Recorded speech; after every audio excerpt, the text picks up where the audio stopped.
So let's talk about the revolution in women's sports.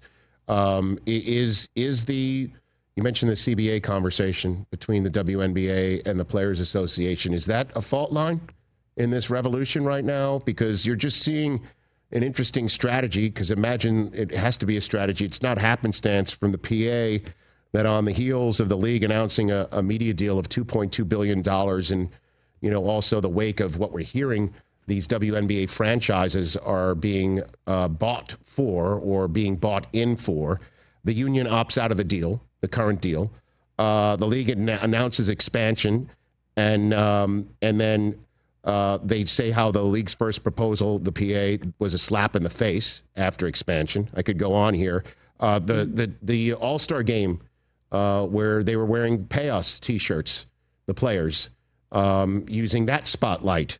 Unrivaled announces a whole big to-do, announcing how many NCAA athletes for the upcoming season have been signed. That was on the heels of the All-Star weekend. Is this a strategy that we're seeing right now from the Players Association? Is this the fault line in this revolution that we're talking about equal pay, Christine?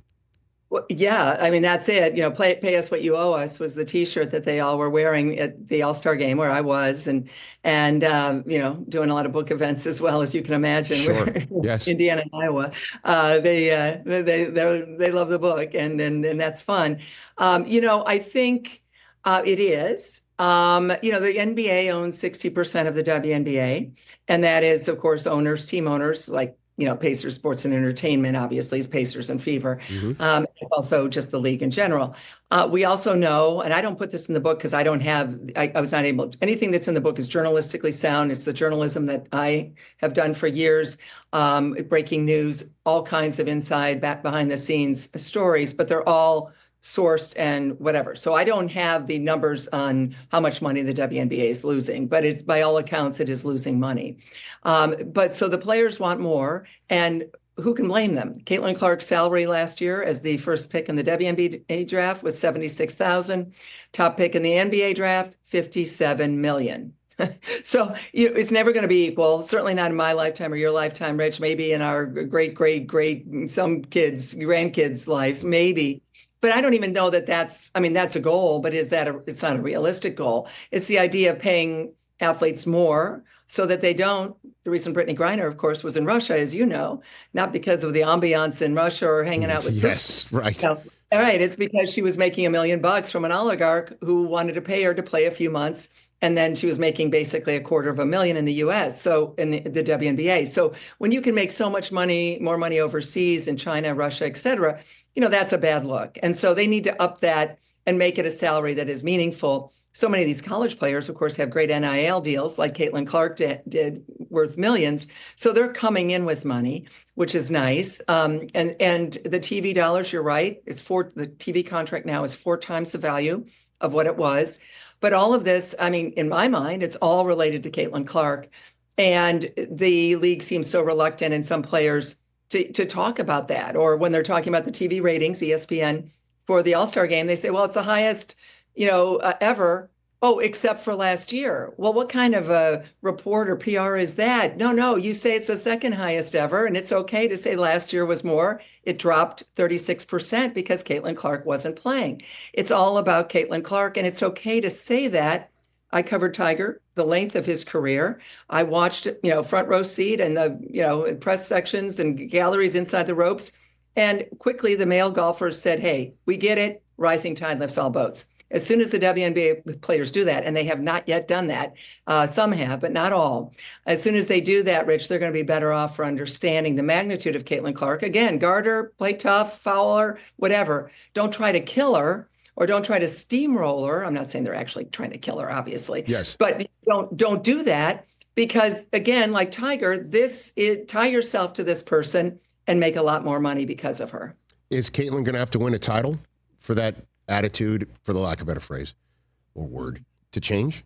Do you think she have to win, like dominate the league and be the clear 100% star? We're talking a lot about this. Sabrina Ionescu's performance in the 3-point contest was exhilarating from that weekend.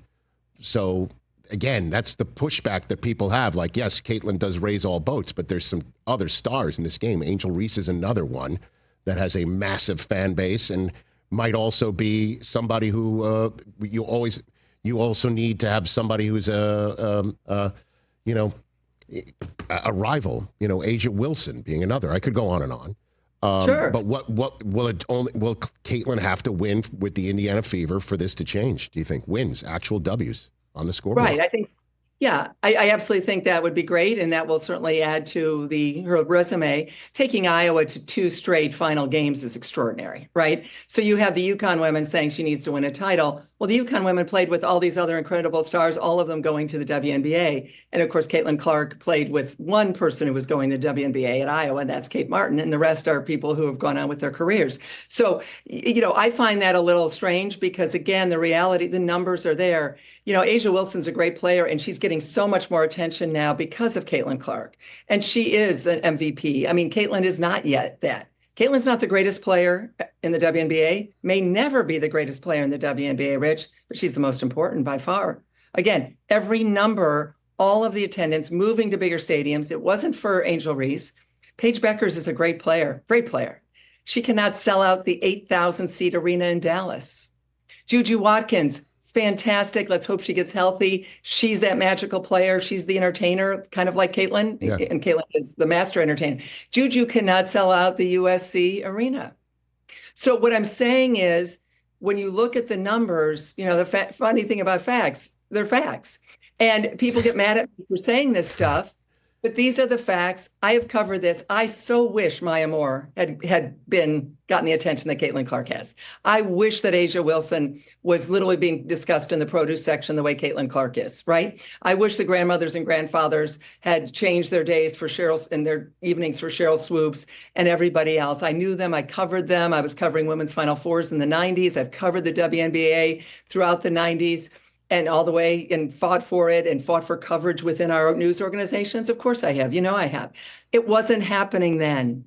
It's happening now. Catch the Rich Eisen Show live weekdays from 12 to 3 p.m. Eastern on Roku Sports Channel in the U.S.